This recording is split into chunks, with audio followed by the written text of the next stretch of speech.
আগামীকালের দৈনিক রাশিফল নিয়ে বিস্তারিত আলোচনা করব 12টি রাশির ভালো এবং মন্দ নিয়ে। অতি পরিচিত প্রোগ্রাম প্রত্যেকটা দিন এই দৈনিক রাশিফল নিয়ে আলোচনা করি আপনাদের অ্যালার্ট করার জন্য। প্রত্যেক দিনের মতো আজও কিন্তু আলোচনা করব আপনাদের অ্যালার্ট করার জন্যই, যে আগামীকাল দিনটি আপনার জন্য কেমন যাবে।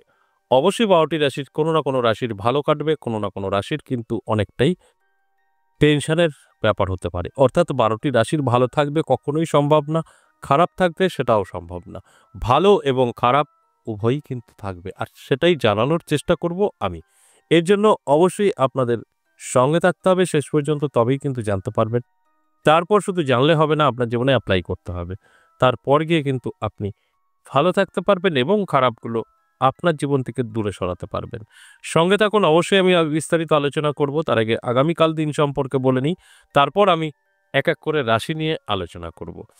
আগামীকাল 10 এপ্রিল বৃহস্পতিবার, ত্রয়োদশী তিথি, পূর্ব ফাল্গুনী নক্ষত্র, বৃদ্ধি যোগ ও জন্মরাশি সিংহ। এবার আমি 12টি রাশিকে নিয়ে বিস্তারিত আলোচনা করব, কোন কোন দিক থেকে এই 12টি রাশির ভালো থাকবে, আবার কোন কোন দিক থেকে খারাপ থাকবে, কোন কোন দিক থেকে মানসিক চাপ এবং টেনশন থাকতে পারে, সবটাই আমি কিন্তু বলবো, আপনাদের বোঝানোর চেষ্টা করব। আর এই আলোচনা মানেই অ্যালার্ট করা। আপনারা যদি ভালো করে বুঝতে পারেন, সেইভাবে তৈরি থাকতে পারেন, তাহলেই কিন্তু আপনাদের জীবনে সাকসেস আসবে এবং যে নেগেটিভগুলো বলবো সেগুলো আপনার জীবন থেকে দূরে সরাতে পারবেন। এটা সম্ভব। অবশ্যই সঙ্গে থাকুন, আমি বিস্তারিত আলোচনা করব। তার আগে আমার সাথে কিভাবে যোগাযোগ করবেন সেই বিষয়টা একটু বলে নিই। নমস্কার, জয় মা কামাখ্যা, জয় মা তারা। আমার সাথে দুভাবে যোগাযোগ করতে পারবেন, অফলাইন এবং অনলাইন। অনেকেরই একটা মনের চিন্তা বা মনের একটা আশা থাকে যে আমি যদি সামনাসামনি বসে আমার সমস্যা নিয়ে আলোচনা করতে পারতাম। অবশ্যই পারবেন, সেটা সম্ভব। এর জন্য আপনাকে দুটো জায়গায় আসতে হবে। এটা অফলাইন। এই অফলাইন আপনি দুটো জায়গায় কোথায় পাবেন? তারাপীঠ এবং আমার নিজের মন্দির 10 মহাবিদ্যা কালীবাড়ি। 10 মহাবিদ্যা কালীবাড়ি এটা নদিয়া বীরনগর। আর যারা তারাপীঠ আসতে চাইছেন সেখানেও কিন্তু আসতে পারেন মাসে দুবার, যে কোনো মাসের শুরু এবং শেষ।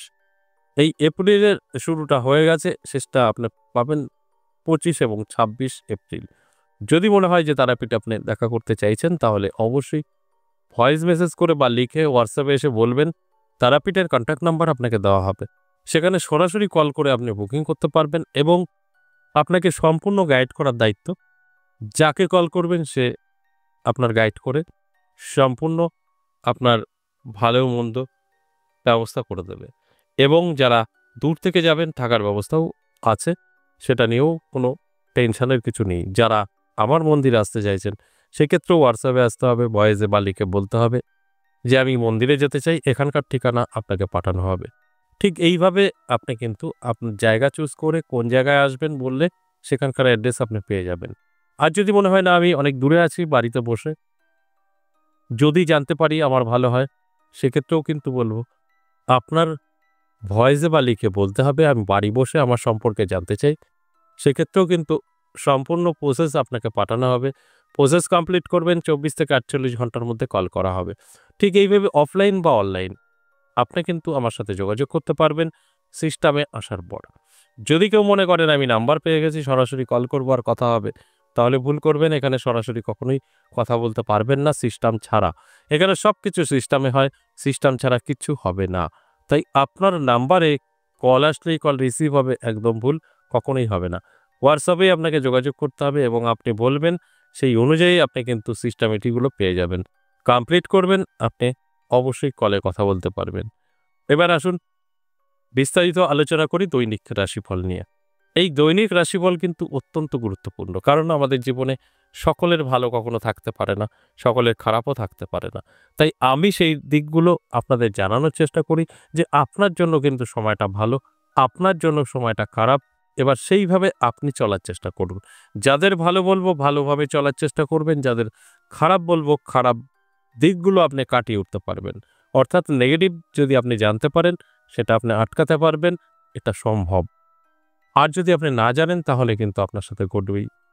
তাই এই দিকগুলো কিন্তু আমি প্রত্যেকটা দিনই আপনাদের বোঝানোর চেষ্টা করি আর আপনাদের অ্যালার্ট করার চেষ্টা করি, সে কথাটাও বলে দিই। অর্থাৎ আপনি যদি এই কথাগুলো বা আমার এই প্রোগ্রাম দেখে শুনে আপনার সঙ্গে ভালোভাবে মিলিয়ে নিয়ে আপনার চাহিদা পূরণ করার চেষ্টা করেন, সেই জায়গায় দাঁড়িয়ে কিন্তু আপনার বেনিফিট আসবে। আর যদি মনে হয় যে উনি বলে দিচ্ছেন আমার রাশি আছে আমি সব পেয়ে গেছি, তাহলে ভুল করবেন। ওইভাবে কোনো কাজ হয় না। আপনার পরিশ্রমের উপরে আপনি ফল পাবেন। এটা আমি প্রত্যেকটা দিন বলি। এবার আসুন এক এক করে সেই রাশিগুলো বলি। আমি মেষ রাশি থেকে বলব, মেষ রাশির জাতক জাতিকাদের কিন্তু অবশ্যই ভালো সময় থাকবে আগামীকাল। নানাভাবে সুযোগ সুবিধা আসবে। আটকে থাকা কাজ ক্লিয়ার হবে। আপনাকে শুধু বলবো অ্যালার্ট থাকুন, চোখ কান খোলা রাখুন। নানাভাবে আপনি যে সুযোগ সুবিধা পাবেন সেইগুলোকে কাজে ব্যবহার করুন। আপনার জীবনের পরিবর্তন আপনি নিজেই ঘটাতে পারবেন। তাই আগামীকাল দিনটি কিন্তু যথেষ্ট শুভই থাকছে। বৃষরাশির ক্ষেত্রে বলব দারুণ। বৃষরাশির জাতক জাতিকাদের প্রাপ্তিযোগ তৈরি হয়েছে। নানাভাবে আর্থিক উন্নতি হতে পারে। তাই অ্যালার্ট থাকুন, চোখ কান খোলা রাখুন এবং যদি আপনার জীবনে কোনো অবশ্যই স্বপ্ন থেকে থাকে পূরণ করার চেষ্টা করুন। আপনি চেষ্টা করলে সেখান থেকে সাকসেস আসবে। তাই চেষ্টা আপনাকে কিন্তু করতেই হবে। তবেই কিন্তু সাকসেসটা পেতে পারেন। তাই আমার কাজ হচ্ছে অ্যালার্ট করা, তারপরের দায়িত্ব আপনাদের। এরপর ৩ নম্বর যে রাশির কথা বলব সেই রাশিটি মিথুন রাশি। মিথুন রাশির জাতক জাতিকাদের কিন্তু অবশ্যই সাবধান থাকতে হবে। উটকো ঝামেলা, অশান্তি, টেনশন, আর্থিক দিক থেকে পিছিয়ে পড়া, যদি আপনি ব্যবসা করেন ব্যবসায় মন্দা, এগুলো কিন্তু আপনাকে ফেস করতে হতে পারে। তাই মিথুন রাশির জাতক জাতিকারা যারা আছেন আমি বলব অবশ্যই অ্যালার্ট থাকুন, চোখ কান খোলা রাখুন। এরপর কর্কট রাশি। কর্কট রাশির জাতক জাতিকাদের যথেষ্ট শুভ সময় থাকবে। নানাভাবে সুযোগ পাবেন, আপনার আটকে থাকা কাজ ক্লিয়ার হবে, নতুন কোনো সুখবর আপনি পেতে পারেন, কারণ অবশ্যই আগামীকাল দিনটি আপনার জন্য শুভ। আর এই শুভ দিন অবশ্যই শুভ কাজে ব্যবহার করুন। দেখুন আপনার রেজাল্ট কতটা গুড আসে। আর আমার কাজ আপনাদের অ্যালার্ট করা। আপনারা যদি অ্যালার্ট থাকতে পারেন, ঠিকঠাকভাবে যদি চলতে পারেন, পজিটিভ কিন্তু আপনার অবশ্যই থাকছে। কোনো রকম নেগেটিভ ক্ষতিও করতে পারবে না। এরপর সিংহ রাশি। সিংহ রাশির জাতক জাতিকাদের কিন্তু দারুণ সময়। হঠাৎ করেই প্রাপ্তি ঘটতে পারে, কারণ এখানে কিন্তু প্রাপ্তিযোগ, অর্থাৎ প্রাপ্তি আপনার যে কোনোভাবেই হোক না কেন ঘটতে পারে। সিংহ রাশির জাতক জাতিকাদের জন্য যথেষ্ট শুভ সময়। তাই সিংহ রাশির জাতক জাতিকারা যারা আছেন আমি বলবো চোখ কান খোলা রাখুন, অ্যালার্ট থাকুন। নানাভাবে আপনার জীবনে কিন্তু আকর্ষিত হতে পারে ধনসম্পদ। তাই অ্যালার্ট থাকাটা অবশ্যই জরুরি। আপনি অ্যালার্ট থাকলে সবটাই কিন্তু বুঝতে পারবেন এবং উপলব্ধি করতে পারবেন। এরপরে চলে আসুন কন্যা রাশি। কন্যা রাশির জন্য যথেষ্ট শুভ সময় থাকবে। কন্যা রাশির জাতক জাতিকারা যারা আছেন আটকে থাকা কাজ ক্লিয়ার হবে। বহুদিন ধরে আপনি বহু চেষ্টা করেছেন কিন্তু সফলতা আসেনি। সেই জায়গায় দাঁড়িয়ে কিন্তু সফলতা আপনার আসতে পারে, কারণ আপনার সময়টা কিন্তু শুভ থাকবে আগামীকাল। তাই এটা অত্যন্ত শুভ। এই শুভ সময়ে অবশ্যই আপনার ভালো কাজে লিপ্ত থাকা প্রয়োজন। সেই জায়গা থেকেই কিন্তু আপনি বেনিফিট পেতে পারেন।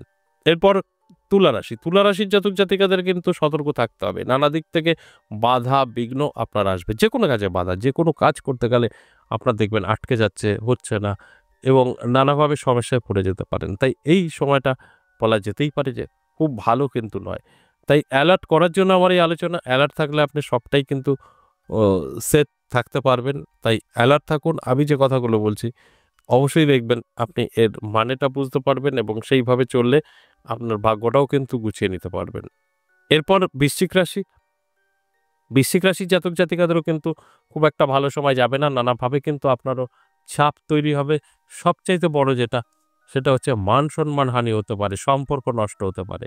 তাই এই দিকগুলো মাথায় রেখে যদি চলতে পারেন, সেখানে কিন্তু আপনার বেনিফিট অবশ্যই থাকছে। কারণ সময়টা আপনার যতটা খারাপ ততটা আপনি কন্ট্রোল করতে পারবেন। এই কথাটা আমি প্রত্যেকটা দিন কিন্তু বলি। আর অ্যালার্ট করার চেষ্টা করি। তো অবশ্যই অ্যালার্ট থাকুন। আমি যে কথাগুলো বলছি সম্পূর্ণভাবে আপনি বুঝতে পারবেন। এরপর ধনুরাশি। ধনুরাশির জাতক জাতিকাদেরও কিন্তু প্রাপ্তিযোগ তৈরি হয়েছে নানাভাবে। অর্থ আকর্ষিত হতে পারে। অর্থ আপনার হাতে এসে ধরা দিতে পারে। তাই অ্যালার্ট থাকাটা কিন্তু জরুরি। অ্যালার্ট থাকুন, চোখ কান খোলা রাখুন। এরপর মকর রাশি। মকর রাশির জাতক জাতিকাদেরও কিন্তু সময়টা যথেষ্ট শুভ এবং পজিটিভ। নানাভাবে আর্থিক উন্নতি হতে পারে। যে কোনো জায়গা থেকে হোক না কেন। তাই সেই জায়গাগুলো মাথায় রেখেই চলাটা উচিত। আপনার জন্য যথেষ্ট শুভ সময়, এতে কোনো সন্দেহ নেই। এরপর কুম্ভ রাশি। কুম্ভ রাশির জাতক জাতিকাদের যথেষ্ট শুভ। নানা দিক থেকে আর্থিক উন্নতি হতে পারে, নানা দিক থেকে সম্পদ বৃদ্ধি পেতে পারে, কারণ আপনার সময়টা অত্যন্ত শুভ থাকছে যদি আপনার কুম্ভ রাশি হয়ে থাকে। তাই কুম্ভ রাশির জাতক জাতিকাদের উদ্দেশ্যে বলবো অ্যালার্ট থাকুন, চোখ কান খোলা রাখুন। সর্বশেষ মীন রাশি। মীন রাশির জাতক জাতিকাদেরও কিন্তু দারুণ সময় থাকবে। মীন রাশির জাতক জাতিকাদের আমি বলবো অ্যালার্ট থাকতে, কারণ হঠাৎ করেই জীবনের পরিবর্তন করতে পারে। নানা রকমভাবে আপনি সুযোগ সুবিধা পেতে পারেন। আপনার যদি জানা থাকে তাহলে এই সুযোগ সুবিধা আপনি কিন্তু আরো দ্রুত গতিতে জীবনে অ্যাপ্লাই করতে পারবেন। এটাই হচ্ছে বেনিফিট।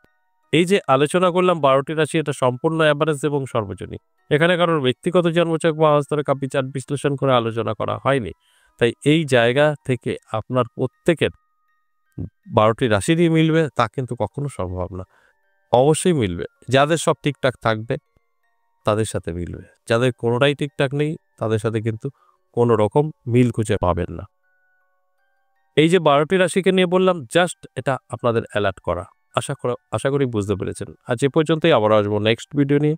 ততক্ষণ ভালো থাকুন। নমস্কার।